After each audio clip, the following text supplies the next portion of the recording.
business of sports, deal-making, politics, law, marketing, business, everything that doesn't go on the court or the field itself. All of this is really, really important as a backbone of the industry. In San Antonio, been there, done that. We did that last week. Clearly, everybody focuses on that. Heading to the Masters, obviously a big deal. Major League Baseball, 2 weeks old. NFL stadiums getting done. NBA, NHL playoffs, a couple weeks away. We're going to focus on that a lot. All of it, what does it have in common? Finance, finance, finance. We have Rick Edelman, one of the foremost financial minds in the industry, talking about protecting athletes, how athletes can protect themselves, what are the obligations of NBA and others to protect them, and all about finance in a $1 trillion business of sports. We'll be having him on a lot more, but Rick Edelman, the superstar of the show today. But let's get started with a couple of things. Before we do, though, subscribe to us on Apple Podcasts, Google Play, Audio Boom, Stitcher, iTunes feed. And if you want to look at our entire 15 to watch, we have it every week. CSN Washington, CSN Mid-Atlantic. We also, as you know, expanded it to the 5 tech issues as well as 5 social and philanthropic issues. Let's get started with the Masters, then we'll talk to Rick. It's on us. You know why it's on us? It's because Tiger Woods making tickets more expensive. You all realize that he hasn't won an event in 3,500 days, the major anyway, and if the 42-year-old does win, he'll become only the 7th person to win the tournament age 40 or older. How about this company, Hogan, Player, and Nicklaus? Last year's ticket revenue estimated to be valued at over $35 million, but the Augusta Chronicle notes Woods' place in the field appears to be driving up the price of practice round tickets. About $3,600, 77% increase over last year's Thursday's badge. And the 4-day badges listed at StubHub $9,900. And while ticket prices remain incredibly expensive, one of the best aspects of the Masters is cheap concessions. Domestic beer sets you back $4. An obligatory egg salad or pimento cheese sandwich, $1.50. Augusta National, a tradition like none other in deference to Jim Nance. Tiger, by the way, one of the most marketable athletes in the world before he lost his major sponsorships with AT&T, Gatorade, and Gillette in the wake of his 2009 sex scandal. Will he get him back? Well, he struggled with injuries, his reputation take a further hit with his DUI last year. Companies still consider sponsoring Woods due to his universal name recognition. The DUI arrest, although not the DUI, and it piles on, but major sponsors unlikely to capitalize on Tiger anytime soon. We'll test him, and we'll test him often. Still a very significant lack of trust and likability in terms of general population. Matt Delzell, managing director of the marketing arm, told Fast Company, it's an interesting balance we don't see with a lot of athletes. People want to see him perform well because it adds excitement to the sport, even for casual golf fans. But no one's looking at these numbers and saying, that's a guy I've got to latch onto. One place where Tiger continues to perform, Vegas. Per Golf.com, Vegas sportsbooks have had golf betting reawakening with Tiger's reemergence, and as of Sunday, he was a 9-1 favorite to win another green jacket. Unbelievable. And the jury's still out on whether his comeback will bring back the major new sponsor commitments of yesteryear, companies eager to capitalize on his 2018 resurgence. Bridgestone Golf, a longtime Woods sponsor, starts selling customized Tour BXS Woods Edition golf balls, and a portion of the proceeds from each sale goes to the Tiger Woods Foundation. Golf Week says each ball is stamped Tiger on the side, just like the balls Tiger uses in competition. Delta Airlines, leveraging its sponsorship of the Masters with the launch of an international-only media platform, which will include ads and social media ahead of this week's event. BizJournals.com notes this is Delta's first year as an international partner of the tournament after the airline signed a multi-year deal in October. The new marketing campaign, running in 11 countries across broadcast, TV, digital, out-of-home, and social media channels, it gets bigger and bigger. Concentrated investment is in London, Mexico City, and Seoul. Delta's deal struck before Woods was insured to be in the field, but the airline clearly will benefit by his presence, especially if he makes the cut. We have some really interesting financial news, as we will continue to do even more intensely as we move forward. Investing in pro sports leagues, more than just fun and games for corporate sponsors, it's serious business. We've talked about athletes and all of their money, but it's directly related in many cases, especially off the court and off the field, to corporations. The Pro Sports Sponsors Index, a fund called Fans, composed solely of companies that are official sponsors of the 4 major leagues in North America. 67 companies currently part of it. Since the fund's July 11, 2017 launch date, it's been on par or above the S&P 500. The fund was even back-tested against the index since 2005 and outperformed by 130%. If you look at the companies that partner with the leagues, they're typically blue-chip companies that still want to grow. So if they got a growth component, they've also got a value component if they have enough free cash flow to earmark a big chunk to marketing and other pro sports. The bottom line is another example of how the trillion-dollar sports business is expanding. Starts with the players, starts with the teams. Every single entity has gone up a significant amount, hence the $1 trillion. Rick Edelman, the executive chairman of Edelman Financial Services, has been involved as a thought leader in this industry for years. The company manages more than $21 billion in assets for more than 35,000 families across the country, and it was founded 30 years ago by industry leader Rick Edelman, 3 times named as the #1 independent financial advisor in the nation by Barron's, and recently ranked as one of the top 10 wealth advisors in the country by Forbes. The firm focuses on making personal finance simpler, easier, and more fun. Boy, we all ought to have that. Rick Edelman talks about finance, money, investment, planning, and life. Rick Edelman. How about the players? Rick Edelman, executive chairman, Edelman Financial Services, who manages people's money and is a premier financial advisor, gives us some perspective on the business of college sports and beyond. Sports is a $1 trillion business. We know that. And from time to time, we go beyond the box score to talk about issues that are relevant to everybody, not just sports people, but people who care about money, which is 120% of the entire population, if not more. We have Rick Edelman, Edelman Financial Services, a financial advisory firm, over $21 billion in assets managing for 35,000 families across the country. He's a veteran of over 30 years in this business, and interestingly enough, his comment is he makes personal finance simpler, easier, and more fun. I wish I knew that, Rick, because I want to make sports business simpler and more fun. What's the mantra all about, and how have you been so successful doing that? Well, first of all, I'm Rick without a K. Yeah, you're right. So that's right. An important disclosure. Well, it is. Rick without a K, by the way, and he becomes one less letter to spell. I grew up in this industry not having been born in this industry, meaning my degree's in communications and not business school. I used to brag, I still do, that I graduated college without ever having to take a business class, which is commentary that this stuff really isn't nearly as complicated as everybody who does have a business degree wants you to make you believe that it is. And as a result, it leaves consumers wondering, what should I do with my money? And this is why Wall Street is the industry everyone loves to hate. Everybody hates credit card companies and insurance companies and banks and brokerage firms, and yet we're stuck dealing with them. So my wife and I, when we started our financial planning practice back in the 1980s, it was because we had a bad experience dealing with an advisor. And we said, the heck with this, we're going to learn how to do it ourselves, teach ourselves how to do it, and then we'll share what we've learned with others.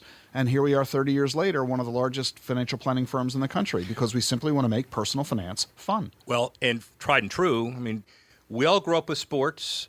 50 years ago, as I said, back in the leather helmet days, sports has been a lot different today as it's been now. What do you think are kind of the major commonalities you can take away between your business and, let's say, the business of sports, broadly defined? Well, there are some things in common that we find. In the world of sports, you learn teamwork, number one, meaning it's not all about you. Your own success is not dependent just on you. Finding mentors, supporting others is a key element of success. So we discover that people who are what our industry refers to as DIYers, do-it-yourselfers, people who are trying to manage their own money on their own, they prepare their own taxes on their own, hobbyists really is what they love, spending time with their money. They often don't generate the results that are as good as they had hoped or that they desired. Is it ego? In many cases, yes. Just like, men won't ask for directions when we're driving, Some men. Well, now none of us do. Well, we all ask Siri. Yeah. We're all, Siri is she's changed the dynamics of the world. Boy, I'll tell you that. Totally Yeah, right. yeah. Whose decision was it to give Siri a female voice? Don't get into that. Okay. And so Right. what we find is that people who have an athletic background understand delayed gratification, hard work for an outcome that is uncertain, but with a little interesting twist. Whereas you and I can compete on a field and there's a winner and a loser, in the field of personal finance, you and I can compete in the investment marketplace. And it is not a zero-sum game. Right. Also, the stakes are a little higher, I suspect, because this is your life, this Yes. is your wealth, this is your annuity, this Right. is your retirement. Right. And that's why we have to treat it very seriously. And even though we may find that the investing is a whole lot of fun and I can do it myself and I enjoy doing it myself and so on, well, that doesn't mean you're an expert when it comes to estate planning or college planning or employee benefits or mortgages or taxes. Or buying and leasing cars. And this is why we have to recognize the totality of the comprehensive picture of personal finance that most people either don't have the knowledge to deal with, or they don't have the time to deal with it, or they don't have the desire to deal with it. They need to delegate the chore, and that's why they turn to professional advisors like us. Well, and broader than that, I think, and one of the things we'll get at over time is the thought process of successful financial and personal money management has to mirror good, legitimate, comprehensive business practices. So as sports becomes more of a business and as the billions become trillions, I'm sure there are disciplines we all can learn from that are transferable. Very much so. We also have to recognize our frailties, and we have to be realistic. In other words, if I said to you, here's an investment that has a 1 in 2,000 chance of success, would you do it? You'd probably say no. And yet we encounter parents commonly saying, my college plan is for my kid to win a full athletic scholarship. Yeah. Well, the odds are about 1 in 2,000. Yep, and let me put that, and that's a very important point now, because the NBA and everybody is trying to deal with this one and done rule where kids who are staking their future on whether they become pro or not. What about all those other kids? You talk about the importance of those kids that'll come into lump sum of money, how it makes it work, but also there has to be some legitimate financial discipline for the kids that don't make it, the vast majority. Absolutely right. So it's a question of diversification. Sure, go ahead and have your kid, assuming the kid is interested and enjoys it and is good at it, engaging in travel sports and doing all the stuff necessary to become successful in that area. Don't put all your eggs in one basket. Don't let that be the sole strategy you're using for this child to get a college education. You should be saving for college in addition to that in case the child changes his or her mind and doesn't want to play, or their knee gets blown out and they can't play. You need to have a plan. Hope is not a plan. Hope's not a plan, although now you're in the NBA, let's put it this way, and you're making a lot of money. And again, the average salary at the NBA level is prolific. By the way, 42 players make at least $20 million this season in the NBA. Incredible. Yet, 5 years ago, 78% of NBA players declared financial bankruptcy. How's that possible to take all that money and squander it? We see it all too often, and it is heartbreaking to see and infuriating for us as advisors. And when they get to where they are with these millions of dollars and they want to go buy a restaurant or a car dealership or some other business venture that is presented to them by a trusted family member, advisor, or in some cases a huckster who's gotten a hold of them, they don't realize that they aren't Midas. They don't realize that everything they do turns to gold. I mean, it does on the court or the field, but not necessarily in business. And they don't understand, although millions of dollars sounds like a lot of money, when you stretch it out over your lifetime of income need, it's a really small bucket of money. We see the same thing with lottery winners, and it doesn't take long for them out of the league, the absence of the income, to be unable to sustain the lifestyle they've grown accustomed to. Why do you think it is that the NCAA and others, this is not incendiary against the NCAA, but it's so hard to get a Rick Edelman to sit across the table from a kid without it look like an agent solicitation and without looking like it's going to affect the eligibility of the player? It would be great if you could just sit down and talk to these players on a regular basis, don't you think? The NFL, for example, has tried. They now have a program where you have to go through and get approved by them to be on a list where you can be referred to football players. But guess what? Some of the advisors on that list have been found out to be crooks. Yeah. So even that good effort hasn't necessarily turned it into success for the athletes. We also have to recognize there are a lot of conflicts of interest going on. You talk about it, an athlete is making $20 million a year. Well, you know that's not true. First of all, there's taxes, and then there are agents' fees, and on and on and on. And by the time you get down to it, that $20 million is now down, I'll say, to only maybe 8 or 10 million. Right. And the agent's taking his piece, and everybody else is taking his piece off the top. And so that athlete is sending a bunch of money to mom and dad, Yep. who supported them and sacrificed for decades, maybe to other family members. They often have an entourage.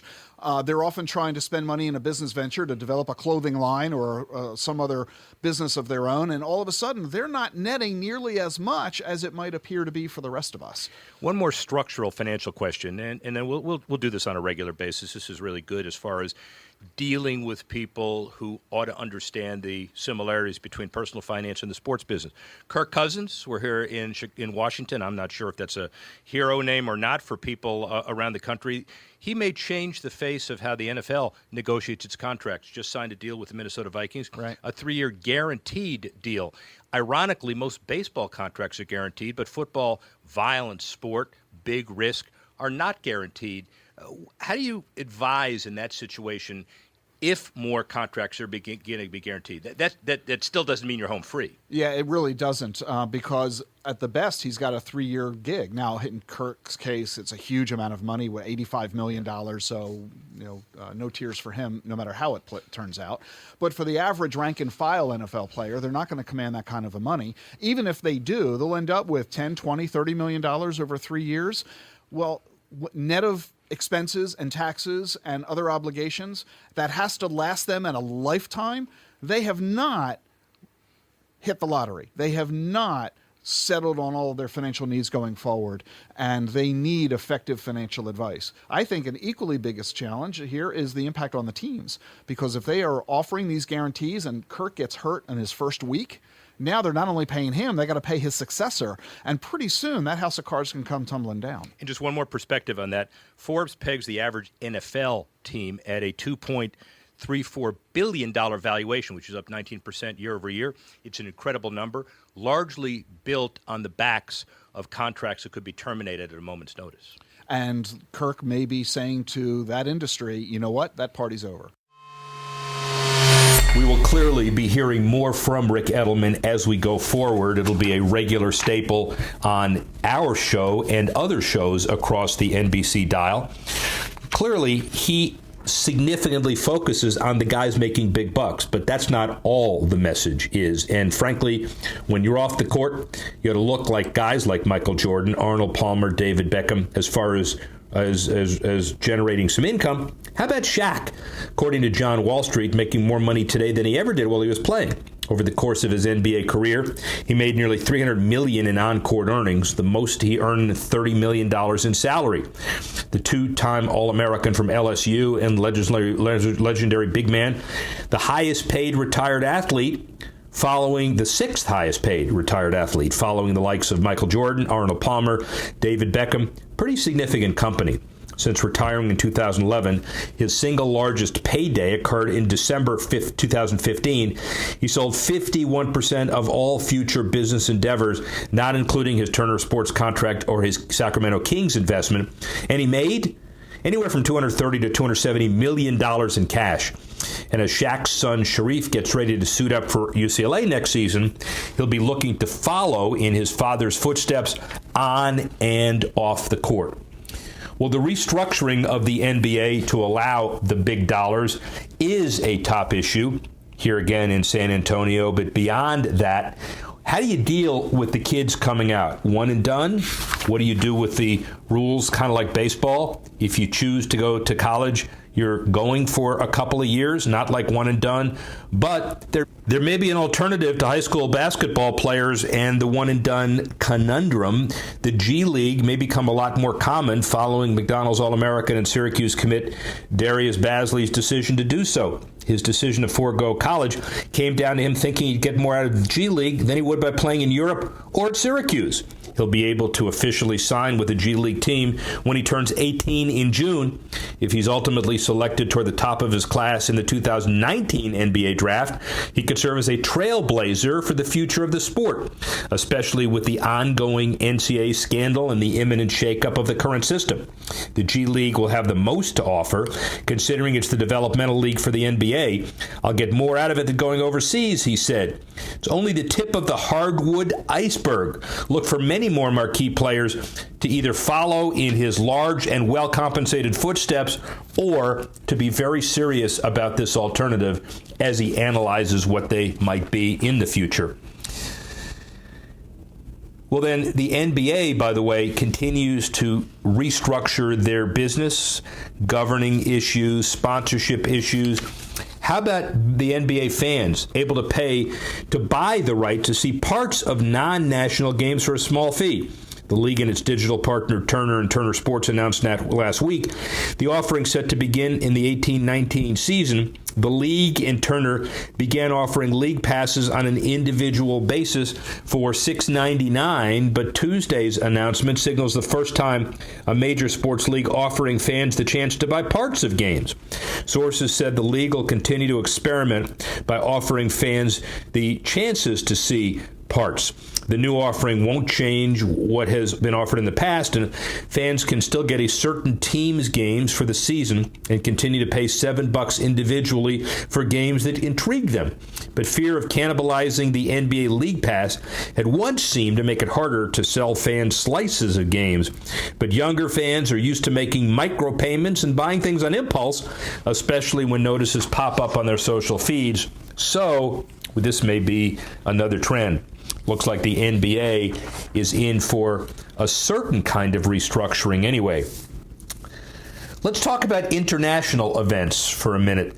Soccer, for example. Well, we may not believe it, but the 2018 World Cup in Russia is less than 100 days away, and excitement seems to be generated at least around the world. 80,000 people surveyed, 40 leading markets around the world. Findings show that 47% of the online population plans to watch the 2018 World Cup. 55% of male internet users expected to watch either online or on TV.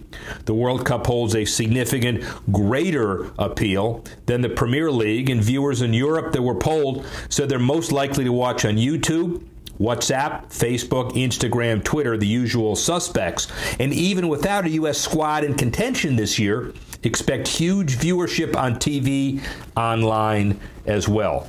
And in the meantime, U.S. Soccer announces a $1.5 billion deal with Stats. Wearables, wearing monitoring devices, 4 million registered soccer players, and valued at over $1.5 billion. U.S. Soccer and Stats say the partnership will result in the world's largest player data monitoring program, which will help identify the performance technology used by top professionals and teams around the world. U.S. Soccer, Stats Sport also has partnership with NFL, NHL, and a number of clubs from the Premier League. Good for the MLS and U.S. Soccer to continue to focus to try to generate some rebound after the U.S. national team doesn't make it to Russia, but yet the rest of the world continues to focus on it. Let's end with baseball, even though it's been one heck of an opening week. According to the AP, the Red Sox payroll of $223 million, enough to snap the Dodgers' 4-year run as top spender. The Cubs third, the Giants second at 203. Rounding out the top five, the Dodgers and Nationals, each approximately spending $180 million. The New York Yankees, a club that used to spend exorbitant amounts of cash on an annual basis, have their lowest payroll since 2003. $167 million, may even approach reasonableness. And it marks the first time the club's been ranked as low as 7th in spending since 1992. And a record 130 players will be making at least $10 million this season. The average salary only rose by about 3% over last year. Currently, the average salary sits at $4.61 million, $4.47 million last year. Not holding a bake sale for anybody, but teams spent about $2 billion on 65 multi-year contracts this winter, compared to about $3 billion on 57 of them last year. One big motivation for clubs to decrease their spending was to get below the luxury tax line. $197 million is that marker. The Yankees and Dodgers, the last year's top two spending teams, have cut more than $100 million payroll, putting each of them more than $30 million below the tax line. When would you ever have said that? Well, you're doing it now. And baseball, by the way, obviously important on the field. We talked about that. But off the field philanthropically as well, and technically. MLB TV set to launch a catch-up feature for game streams. Advanced Media working on it to help fans joining a broadcast in progress to quickly review the action. Regardless if you're an hour late, you're feeling as if you've seen all the highlights. The voice recognition catch-up for MLB TV. So, NBA is selling micro units. MLB is selling catch-up units. Boy, those millennials. They get what they deserve, which is a volume of business, significant leverage, and certainly moving forward to get a product created just for them. Finally, now that spring training is over, the economic impact should continue to flow with 15 teams in Florida and 15 in Arizona.